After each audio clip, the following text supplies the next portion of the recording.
Papa din. And Baby Bria! Kami ang Family G! Good morning guys! Tara samahan niyo ako sa palengke dahil maaga ako nagising ngayon. Tara mamalengke na tayo.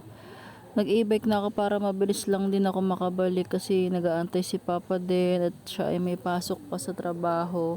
Bibili lang ako ng pang-ulam namin ngayong araw at saka mga ibang kailangan sa bahay.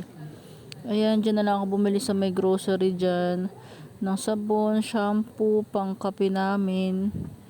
Tapos binilang ko na rin ng diaper ang aking ate Shea at baby Bria kasi naubusan na din sila.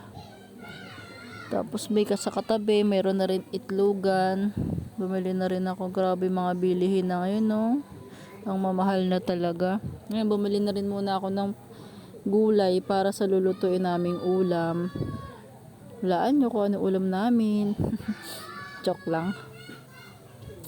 Ayan, bumili ako ng sayote, ng sibuyas, bawang, luya. Ayan. Mas bumili rin ako ng, ano ba yung binili ko dyan? Mantika yata. Mabilisan lang. Tapos ayan, bumili na ako ng nokma.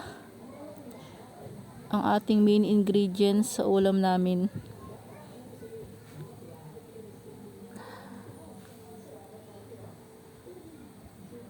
Bumili pa ako dito ng luya yata yung binili ko kasi wala dun sa unahan. Tapos ayan na, uwi na ako. Kasi nga para mabilis lang, nag-e-bike na ako balikan. Pero pag hindi ako nagmamadali, maglalakad lang ako kasi sayang naman pamasahe. Ayun lang guys. Bye guys!